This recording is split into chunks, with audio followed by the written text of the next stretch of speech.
Hey my little party animals, hiphiprenee here today with a brand new speed build for you on my brand new channel. That's right, brand new channel because my last channel was not vaccinated on time.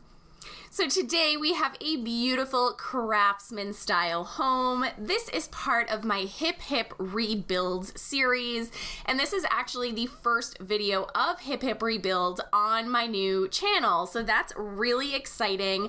I am so pumped to be bringing this series back to life. I was really gung-ho about it at the very beginning of the year, and then all of the shenanigans went down where I lost my original channel. If you're curious about that, go back to my first video on this channel, which is Swallow Pond Drive, and I kind of go into an explanation in that video as to what happened to my original channel. But I'm super excited to be bringing this back, and I'm really excited to be bringing it back specifically today because today is my 1-year anniversary on YouTube. And it's a little bit of a bittersweet kind of day because yes, it is technically my 1-year anniversary. It is 1 year since I started my original YouTube channel. But of course, as you know, I have been mentioning in almost all of my videos, my channel was unfortunately deleted a few weeks ago. So I had to restart my entire channel at the beginning of February, and I'm basically back to ground zero here. So it's a happy day, but also a sad day. I am excited that I have been on YouTube for a year and that I have met all of these wonderful, fabulous people over this past year.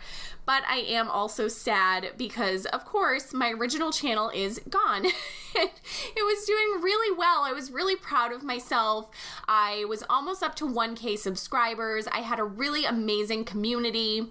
And, you know, it's just a silly, stupid mistake that made me have to restart. So I'm a little sad about that, but I am, again, also excited because 1 year on YouTube, that is pretty cool. So hiphiprebuilds, if you do not know, is a series where I am rebuilding every single lot in every single world in The Sims 4. So this is going to take quite some time because if you're not sure, there's a lot of lots in The Sims 4. There's a lot of that. Like even just Willow Creek itself, there are so many lots. It is going to take me a long time to do this, but I am very much looking forward to it. And one of the things that I am doing with this particular series is that I am creating houses based on the Sims who will live in it. So I am either creating the Sim family for the house, or I am asking you, my lovely viewers, to create families for me. So there are a few families up on the gallery I know that people have created. Off the top of my head, I know that Sharagon has created me at least 2 families. 480 Volts has created me a family, possibly 2. I don't remember off the top of my head.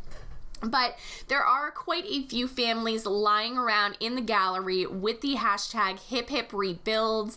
So if you are also interested in creating a family for me to build a house around, you can definitely throw them up on the gallery and just tag them with hiphipprebuilds. I check that hashtag every once in a while once I go in to kind of start working on a new house for this series, and I'm looking forward to seeing more families in the gallery with that hashtag so I can really get going with this series.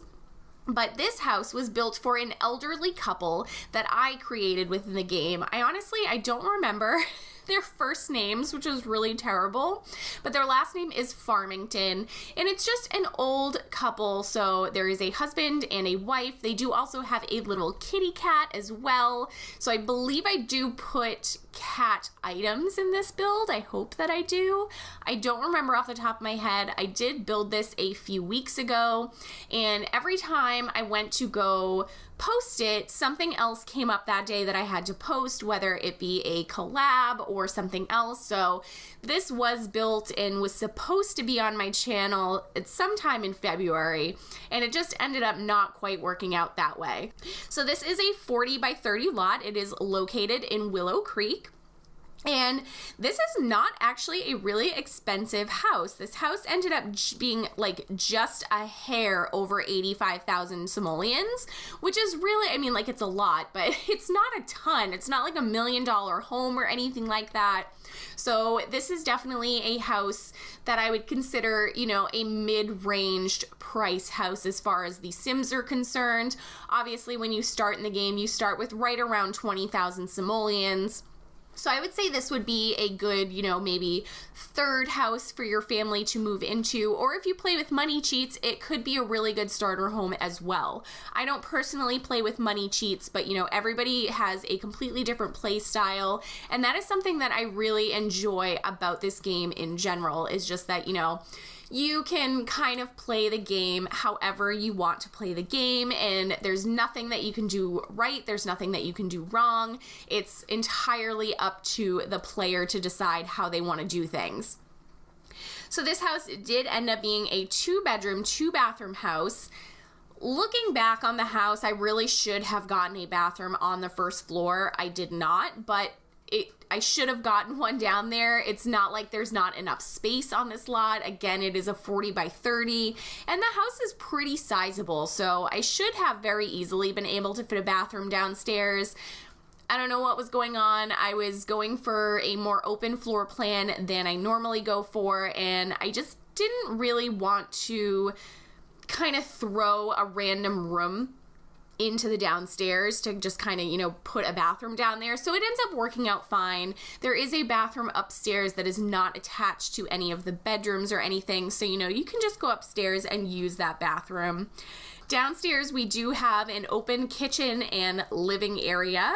There is a little dining room that is in the diagonal bit. You guys know diagonal walls are my kryptonite, but I did end up doing a little bit of a diagonal for this build. I just thought that it fit and I wanted to do it, so we did it. There is also a sunroom downstairs, which has a rat in it. You guys know that I have, or maybe you don't know this. I have, God, how many do I have? I have 9. I have 9 pet rats currently. We have 7 boys and 2 girls, and I literally bought my first pet stuff just to get the rats. It's the only reason why I bought that pack, and honestly, for me, it was worth it. I love my rats. I love being able to play realistically, and I love being able to have them in the game. I do wish that we could have more than one rat in the enclosure, because if you have ever had rats or you know anything about pet rats, they are very much social animals, and they really do need to be together. If you have one pet rat, your pet rat will be sad because they are social creatures. They like to be in groups. So we do unfortunately have one pet rat who is alone in his cage, and we actually have to take him out for, 4 to 6 hours a day just to be able to get him the social interaction that he needs. But he is alone in his cage because he is not the nicest rat. He is a little brat. His name is Wembley, and he lives alone in his cage. I actually got him for my 31st birthday this past August. We adopted him from the Humane Society, and he was about 6 months old when we adopted him. The person who brought him into the Humane Society had actually found him in her backyard, along with his 2 sisters, which he had unfortunately impregnated, because that's what rats do. They don't care. They do not care. They will sleep with any rat that they can find. And we adopted him. His sisters had already been adopted out. And we have been trying since August to introduce him to our other rat males, and he just does not do well with them. He has gotten into fights with them. There was a point where I was considering giving one of my other rats stitches. That's how badly he was bitten by this rat. So unfortunately, he is alone, but it's a lot of work to keep a rat alone because we do need to make sure that he gets his, daily social interaction and everything like that. But enough about my sweet pet rats. Let's go back into this build. So I did this little kind of kitchen nook area. I really like the way that this turned out. I was having a hard time trying to figure out where to put the stairs, especially in an open floor plan. You guys know that open floor plans, maybe you don't know this, open floor plans are not my favorite. specifically because I don't really like open floor plans in my real life. They're very frustrating to me. I like to be able to walk into a separate room and be in a separate room and not have to, you know, be sitting at my desk and have Rob staring at me while I am doing a voiceover or anything like that. I can actually go into the office and shut the door and, you know, kind of have the place to myself. So I wasn't really sure how to set up this open floor plan, but I really felt like the build itself kind of called for an open floor plan, so that's really what I went with. And having these stairs kind of tucked up against that back wall with the kitchen in the little area behind the stairs really seemed to work well for this build. So then we have, obviously, the living area is basically what you walk into. And then behind the living area, I did this really large kind of built-in desk idea. So I was kind of thinking that these desks are not something separate. These are something that are actually physically built into the house. So you would have to work around these as far as furnishing the house would be concerned. And I just thought it was a cute and kind of clever idea to take up a little bit of space towards the back here, so we didn't just have a large kind of open unused area, but at the same time I didn't want to end up over furnishing the house as well, because that is something that I have been known to do. That is something that a lot of simmers I know have troubles with, is they just want to furnish, and we kind of don't take into account the fact that, you know, in an actual house, sometimes you have blank spots on your floor where there's just no furniture, there's no rug, there's no nothing. For instance, my office right now, I mean, I have a desk over we actually have two desks in the office. Rob has one and I have one.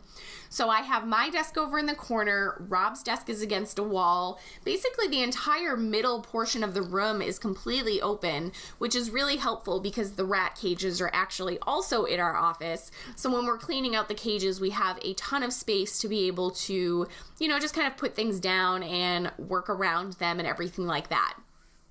This room over here, this is the sunroom that I was talking about. So this is just a nice little skill building kind of room. We have the pet rat. We also have a chess table, as well as I can't remember what this is called. This is the floral table. You can design the flowers on that table. I can't remember what it's called off the top of my head. I'm sure you guys, if you watched my video from earlier today, you saw that I am still pretty sick. I've been sick since Saturday. I laid in bed all day on Saturday and all day yesterday, and it's been a nightmare. So my brain is not quite working very well right now. I apologize about that. This is the dining room over here. I kind of thought this was a dining room that, you know, they probably don't use this dining room on a daily basis. But when it is the holidays, they have all of their kids come over with the grandkids, which is why there's two tables in here. Every single year that I went to Christmas or Thanksgiving or what have you, we always had the main adult table and then we had the kids table. I don't know if that's different in different parts of the world or different families, but even as a 31-year-old woman, I still sit at the kids table because I am, you know, quote unquote, one of the kids. All of the adultier adults, if you will, sit at the big table and I sit at the kids table. So I wanted to make sure that we had those two tables to kind of bring in that family element that just kind of reminded me of me growing up at holidays, going to whether it be my aunt's house or my grandparents' house, and, you know, sitting at the kids' table with the other, you know, kind of second gens of my family. This room up here, this is the master bedroom. So the master bedroom does connect to a very large bathroom. I actually really love the way that this bathroom turned out. I did end up using my gray floor tiles that I love using in bathrooms, as well as the white and kind of gray spotted walls. I really like those. And with this being an elderly kind of couple's home, I wanted to go a little bit more with the browns, the blacks, the neutral kind of tones. I feel like both sets of my grandparents didn't really do color in their houses. It was very still kind of stuck in the 70s, if you will. So it was a lot of natural kind of colors. And that's what I went with for most of this house, but specifically this upstairs area. This small little room over to the side over here, this could very easily be turned into a bedroom if you end up downloading this house. Could be a little toddler room or a nursery or even another bathroom if you need it to be. But for this particular build, it is a little skill building room. So we have a yoga mat in there, as well as an easel and the kind of bonsai tree, and then you have the little meditation mat as well. So we have two really nice skill building rooms in this build, which I think is really cool. I have been neglecting skill building rooms in my other builds recently, so I definitely wanted to make sure that I was adding that into here. This bedroom right here is what I would assume would be the guest bedroom, or, you know, maybe they have one of their children or grandchildren moving in with them at some point, so they have set up a second bedroom for them. This bedroom does get a really nice large built-in closet, only because that bathroom over towards the side over there, if I ended up pulling it all the way back to that end wall, it would have been way too big. Nobody needs a bathroom that big, specifically that long, because if it's just really long. It was a very odd kind of shape, so I wanted to make sure that I kind of cut that bathroom down a little bit and made sure it was more of a normal kind of sized bathroom. I did have to play around with the roofing a little bit just because it was clipping in, but I did manage to fix it. And I also did get laundry in here, and I did not put laundry outside, which is a thing that for some weird reason, every time I've put laundry in a house, I've also put it outside of the house, and I don't know why I'm doing it, but I managed to not do that in this build. So we have laundry just upstairs in the house, not outside as well. And then going over here, we are going to be finishing up this master bathroom as well. I think this bathroom turned out super cute. I really love these corner jacuzzi tubs. Unfortunately, it didn't fit in this particular build, so I did end up doing the clawfoot tub instead. I really feel like clawfoot tubs just speak to me on a spiritual level. I want a clawfoot tub in my house so bad. I don't know where I would possibly put one because my house does not have the space in the bathrooms for something like that. But I mean, if given the option to just like demolish one of my bathrooms and only have a clawfoot tub in that bathroom, I would do it. I'm not gonna lie. I would totally do that. So we're gonna be moving into the screenshots in a second here. I really hope that you guys enjoyed this build. I had a lot of fun building this. It's really, really cute, and craftsman style houses are one of my favorite styles to build. So if you guys did like this video, please give it a thumbs up down below. If you're new here or you're not new here and you're not subscribed to my channel yet, make sure you hit that subscribe button and hit that little bell so you get notifications every single time I post a new video. This was a double upload day, so if you did not see my earlier video, which was a Create a Sim collab with the lovely Mindy Lee TV, make sure you go check that out next as well, and I'll see you guys next time. Thanks. Bye.